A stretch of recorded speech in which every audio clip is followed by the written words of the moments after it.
Today we are going to talk about a very common feature on these guitars that is often overlooked, and it's this knob right here.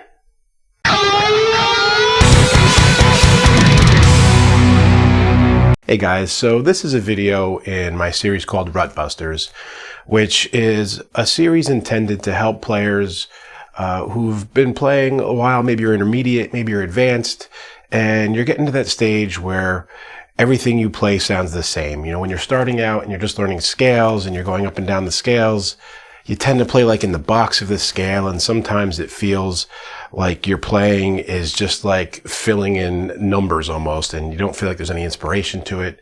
And even advanced players who've been playing a long time, you get to a point where sometimes you just keep going for the same things that you always do, and you get bored of hearing yourself. And so the Rut Buster series is about doing things that help you break out of that and make you find new inspiration in the instrument, or at least hopefully it does. And so this specific lesson today is about dynamics.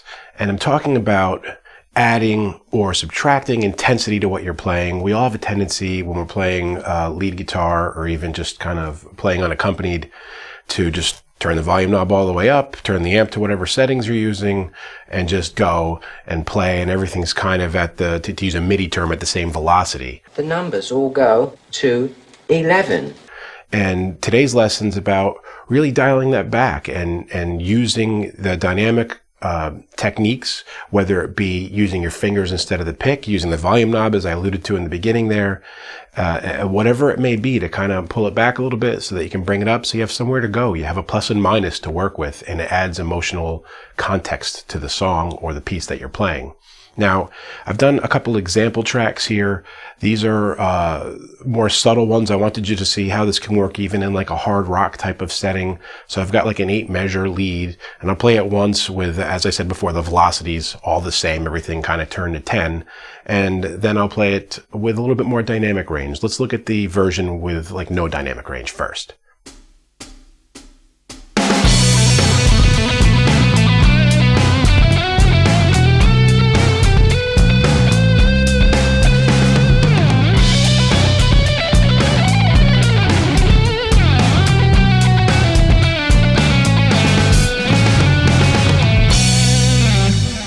All right, hopefully, you think that's not bad. It can have a little bit more emotional context and a little bit more complexity. And so I'm going to play it where there's a little bit more dynamic content added to it, and it'll be just about the same thing. I'll try to copy what I did on the first one.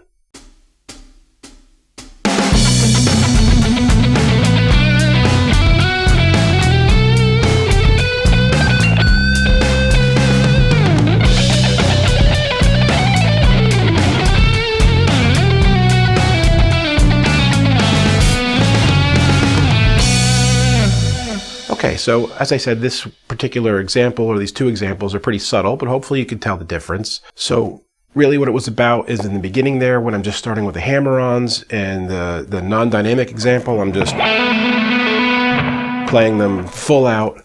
And in the next one, I kind of control it just by picking it much softer, being less intense with my hands,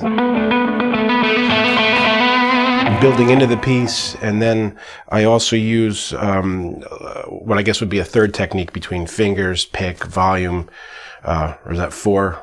Man, I can't count, huh? It would be muting. Lifting the mute off as I go and picking more intensely so it adds some dynamic range to it. And so when I'm thinking about adding dynamics to my playing, there's a few ways I can go. So 1, volume knob. Take some of the distortion back.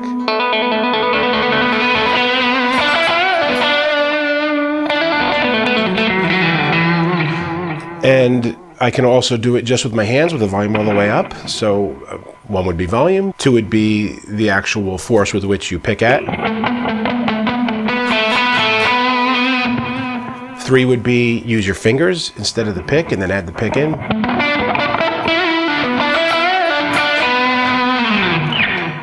4 would be muting and lifting the mute off as you go.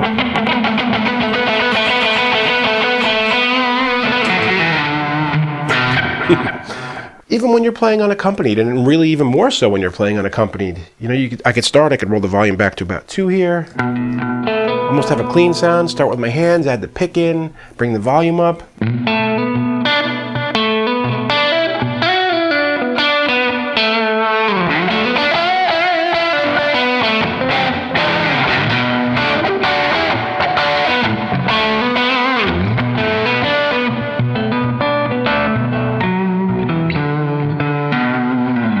So I think that has more emotional context to it, more complexity. And if you are getting stuck in a rut and you're looking at a solo that you're playing over a song, or you've got an unaccompanied piece, consider thinking about the dynamic content of what you're playing and bringing it up and down. Even the whole band can follow with this if it's that kind of thing where you're stretching out and it's more of a jam track and you want to have everybody kind of pull back and then come back up. It'll have much more impact. And so it's a fairly simple concept, but it's an often overlooked one. And I just wanted to share that with you. It's one of the rut busters I bring to my students when they get stuck. And in this series, I'm going to be sharing all the ones I've thought of and hopefully thinking of some new ones too. So until next time, guys, keep making great music. Hey friends, don't forget to subscribe and turn on notifications. It makes the whole world better.